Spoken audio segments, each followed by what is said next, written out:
we have read over and over that the Antichrist is already in the world in the spirit. So when it manifests physically, these things are going to be happening live and direct. Now, go with me. Let me show you something in the book of 1 Timothy in chapter 6. Let's read from verses 9 to 10. I want to show you something by the grace of God so that we'll be able to understand together. 1 Timothy chapter 6, verses 9 to 10. And that's the reason why, pastors are supposed to be very, very much vigilant about some scriptures today. Churches are supposed to be very, very vigilant about some scriptures today. Otherwise, we'll fall prey to the Antichrist. Look at verse number 9. Verse 8 says, and having food and raiment, let us therewith be content. Please, brethren, learn contentment. Are we communicating? You that's listening to me over the internet, learn contentment.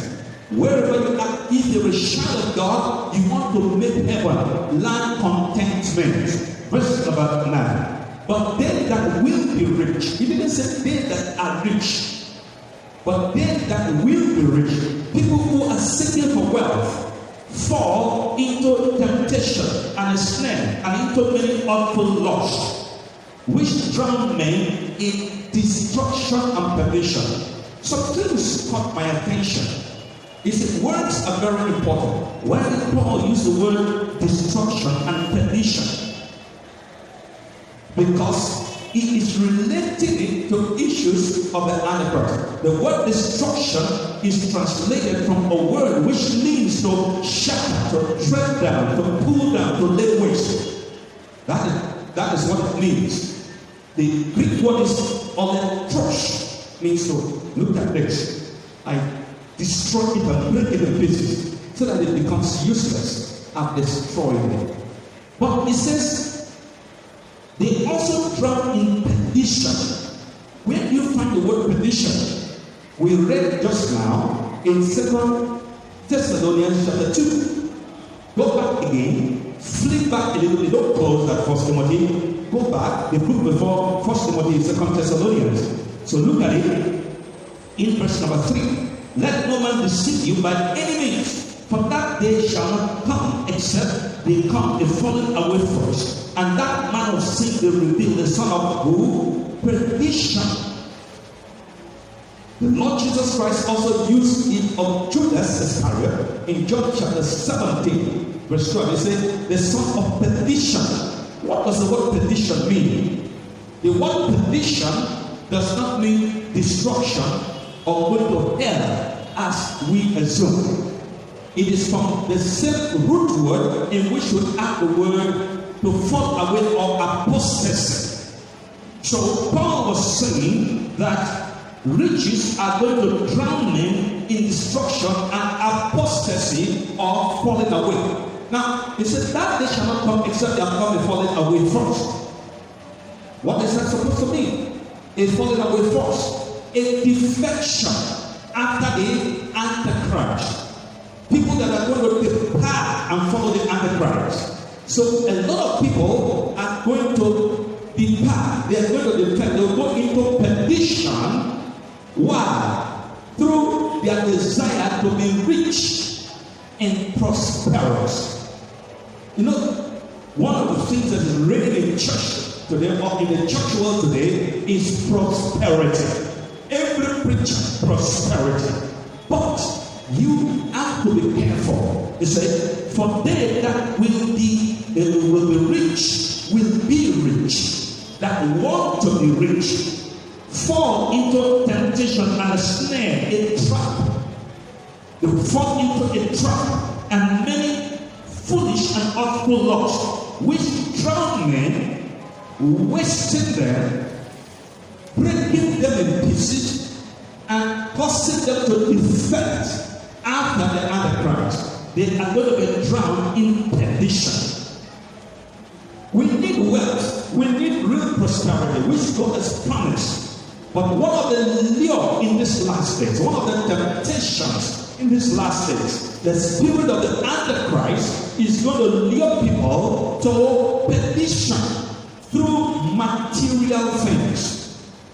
And if you are not careful, that's what the aim of the enemy is. And as the days are going on, the reality, we're going to look at it as we study. You see that the Antichrist, we have already read in Daniel 11, he will outwealth all the nations that he conquers. They are going to give him his wealth. What is he going to do with it? Is he going to be eating them? It is the people that are within that will command that wealth, that will carry out that wealth. And sometimes we really forget that we don't have a dwelling place on earth, that we're just passing through. You don't want to build a paradise on earth. You want to build a kingdom on earth. God didn't call you to build a kingdom on earth. Jesus Christ said, my kingdom is not of this world. Your eyes must be there. You believe in God, believe also in me, he said. In my Father's house there are many what? Mansions. There are many dwelling places. If there were not so, I would have told you, I'm going to prepare a place for you. And after I prepare the place for you, I come and receive it for myself. That where I am, there you may be also. Okay? That takes us to a few things. What did Abraham look for? Abraham had a promise. But the Bible says he looked for a city whose builder and maker is what? Turn over. Look at Hebrews. Look at Hebrews. Turn over to the book of Hebrews. Let's look at chapter 13 for us. In verse number 14, it says, for here we have no continuing city, but we seek one to come. You see here, we don't have any city that is permanent, but we are seeking one to come. Chapter 11. Go back, look at verse number 14 of chapter 11.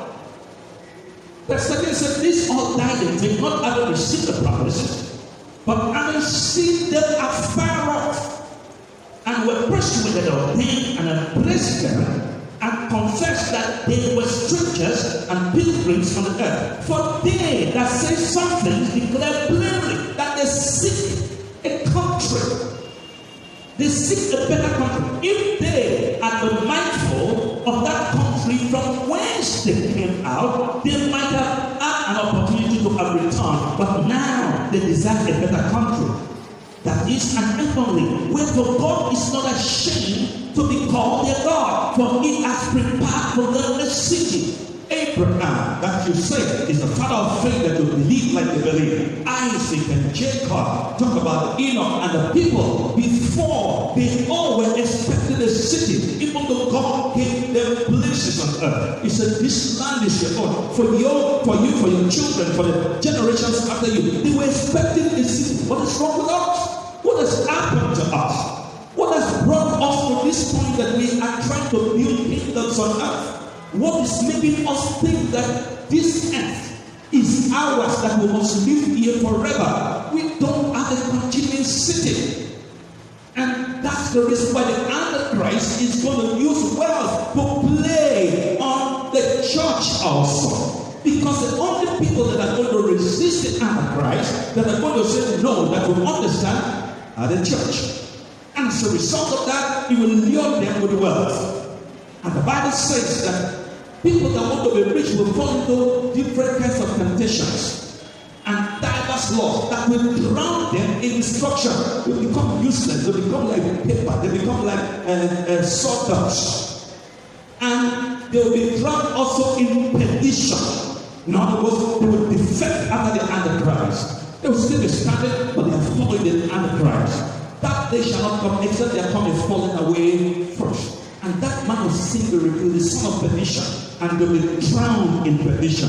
May you be spared in the name of Jesus Christ.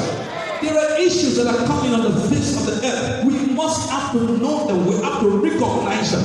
Understand that everything that you have, that you're going to have, God is going to bless you with, is for the using and pass it away. Don't think that they will last forever. You don't have to stake your life for any material thing or whatever it is. You don't have to stake your life in order to be or to have or to possess or to attain. It's not worth it. Your salvation is more important. Because if under this green tree you are struggling, suppose the swelling of Jordan comes, what are you going to do? I'm speaking figuratively. Suppose the Antichrist has risen, what are you going to do? Suppose the famine has come, what are you going to do? Suppose the shakings have come, what are you going to do? Because God said one more time I will shake the earth also. What are you going to do? Are we still there? That brings us to the second point. The black ox. Sorry, the pale ox, please. The black ox is talking about a famine. And after the black ox, and probably simultaneously with the black ox riding, will be the pale ox. What is the pale ox supposed to be?